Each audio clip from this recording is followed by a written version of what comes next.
থেকে এসে আবিদকে গোসল করে রেডি করে দিয়েছি, পড়াশোনা করা হয় নাই। হ্যাঁ, দাওয়াত খাইতে বেড়াতে। তুমি এখন আসো কেন? ওখানে থাকো, আসো নিয়ে যাও। দেখেন আসতেছে।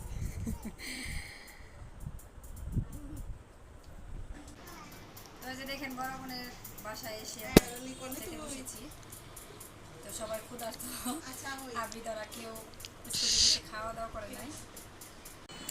আসসালামু আলাইকুম, কেমন আছেন সবাই? আজকের আকর্ষণীয় ভিডিওতে আপনাদের সবাইকে স্বাগত। তো আজকে আমরা সবাই মিলে যাব বড় বোনের বাসায়। তো আপনারা দেখেছেন বড় বোনের বাসায় আমরা মাঝে মাঝে বেড়াতে যাই। তো আজকে একটু স্পেশালি আমার বড় বোন সবাইকে বলেছে যেতে। তো আমরা সবাই যাব।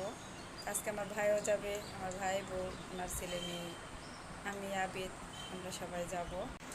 তো বোনের বাসায় গিয়ে কি করি, কি খাওয়া দাওয়া করি আর কখন ফিরে আসি সবই ভিডিওতে দেখতে পাবেন। তো সবাই পুরো ভিডিওটি না টেনে দেখতে থাকুন।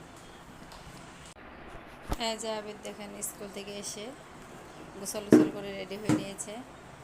তো এখন আমরা যাব আমার বড় বোনের বাসায় আর আবিদের বড় আম্মুর বাসায়। চলো চলো। তো যাই সে লিখতে হবে যে খাতা।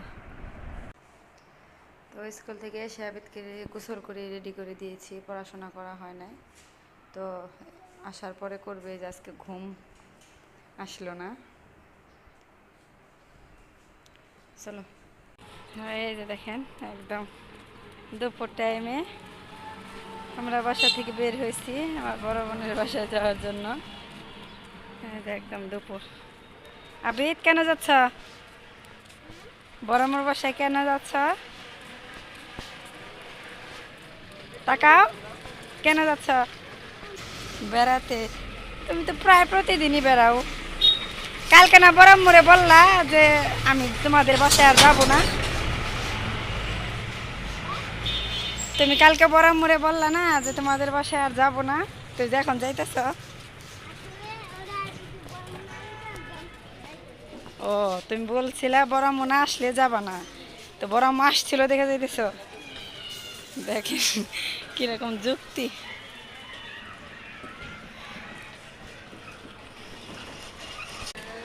তো লাঞ্চের টাইম, অনেক দোকানে অফ টফ করে দিয়েছে, বাসায় খেতে রেস্ট করতে চলে যেতেছে অনেকে। দেখেন অনেক দোকান বন্ধ করে ফেলছে।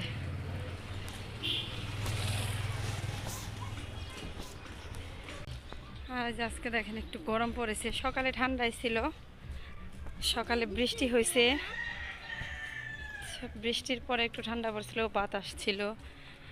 তো আবিদদের স্কুলে ছুটির সময় এত কালো করেছিল, মানে ঘূর্ণিঝড়ের মতো অবস্থা।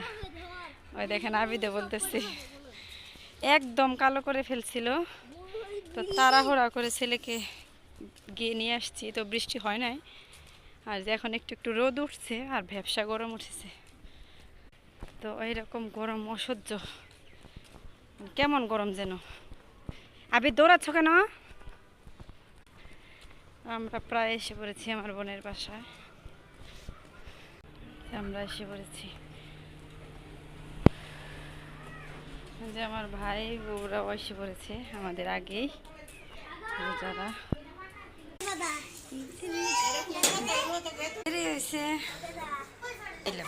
কি ফুপুরে হেল্প করতেছ?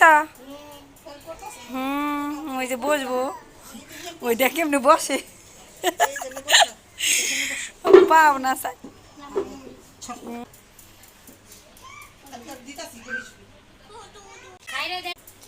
আর এই যে মোবাইল পাগল। আমার বোন আমাদের জন্য রান্না বান্না করছে, ডিমের কোরমা রান্না করেছে, আর সালাদ, লেবু,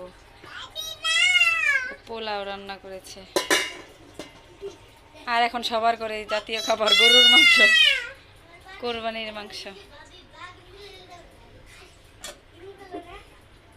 তুমি বারবার চেয়ার টেবিল পাল্টাইতেছো কেন রোজা? এই রোজা, ভিতরেও আসবো না। কি সমস্যা? এখন একা থাকো?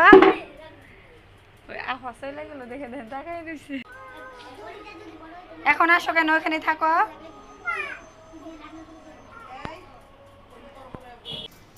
দেখেন বড় বোনের বাসায় এসে খেতে বসেছি। তো সবাই ক্ষুধার্ত, আপনি তারা কেউ খাওয়া দাওয়া করে নাই। তো বড় বোনের ঈদ উপলক্ষে আমাদের দাওয়াত দিছে, তো আমরা ঈদের দাওয়াত খাচ্ছি সবাই। আপনারা দেখছেন আগেও আমরা প্রায় এখানে আসি বেড়াতে। আজকে একটু স্পেশাল, রোজা ঘুরতেছে, রোজাও খাচ্ছে। এই যে সবাই পোলাবান সবাই খাচ্ছে। আমাদের প্রধান অতিথি টিটু এখানে আসছে আর মুখে নিয়ে নিয়ে যাচ্ছে। বসার কি স্টাইল দেখেন। আসো রোজা, আসো। ওই যে ডিমের কুসুম খাচ্ছে একটু একটু করে। আসো নিয়ে যাও। দেখেন আসতেছে। তো এই যে আমরা খাওয়া দাওয়া করে কিছুক্ষণ সবাই মিলে আড্ডা দিয়ে বাসায় চলে যাচ্ছি। দেখেন এখন রোদ চলে গেছে, তারপরেও প্রচণ্ড গরম, একটা বৃষ্টি মনে হয় আজকে আসবে। অন্য অন্য জায়গাতে হয়তো বৃষ্টি হচ্ছে। এই যে বোনের বাসা থেকে এসে ছেলের জন্য দুধ জাল দিচ্ছি। গ্রামে থেকে আনা খাঁটি গরুর দুধ। তো দুধ জাল দেওয়াটা এটা খুব মানে একটু ডিফিকাল্ট মনে হয়, যে এমনি দেরিতে বলক আসে, তো এখান থেকে দুধ রেখে চলে গেলে বলক এসে পড়ে যায়, চুলা নষ্ট হয়। এখানে বসে থেকে জাল দিচ্ছি। এটা খুব ধৈর্যের বিষয় দুধ জাল দেওয়াটা। তো এই যে আবিদ বড়ম্মর বাসা থেকে এসে একটু জিরিয়ে টিরিয়ে এই যে লিখতে বসেছে। তো যে অনেকগুলো খাতা লেখা বাকি আছে। প্রয়োজন, তো অঙ্ক লিখতেছে শূন্যস্থান। 8কে 10 বানাতে ড্যাশ প্রয়োজন। কত প্রয়োজন? 2। কিভাবে? 8 এর পর থেকে 10 পর্যন্ত গুনবা। 9 10 তাহলে কত? লেখো, সবগুলা এরকম ভাবে করবা।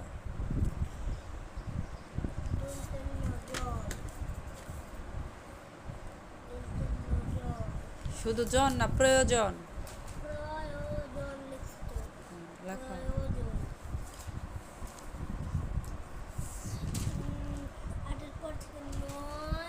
দেখেন ক্লাস 1-এর গণিতেও শূন্যস্থান আছে, মানে কিরকম।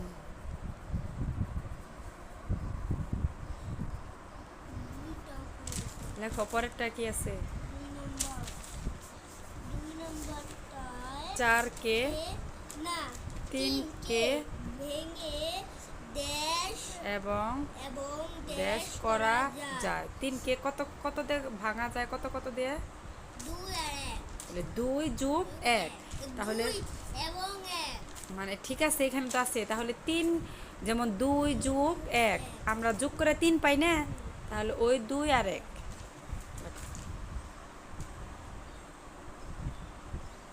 পেঁচানো অঙ্কগুলা ওদের জন্য একটু টাফ। কঠিন, তাও বলা অনেক সহজ, তাই না? হ্যাঁ, লিখতে অনেক কঠিন, বলা অনেক সহজ। বোঝা যাচ্ছে কঠিন, কিন্তু মানে লিখতে পারলে সহজ। এগুলা নতুন, এখন ছোট বাচ্চাদের নতুন করে এগুলো পড়ানো হয়, আগে এরকম ছিল না। লেখা সুন্দর করো।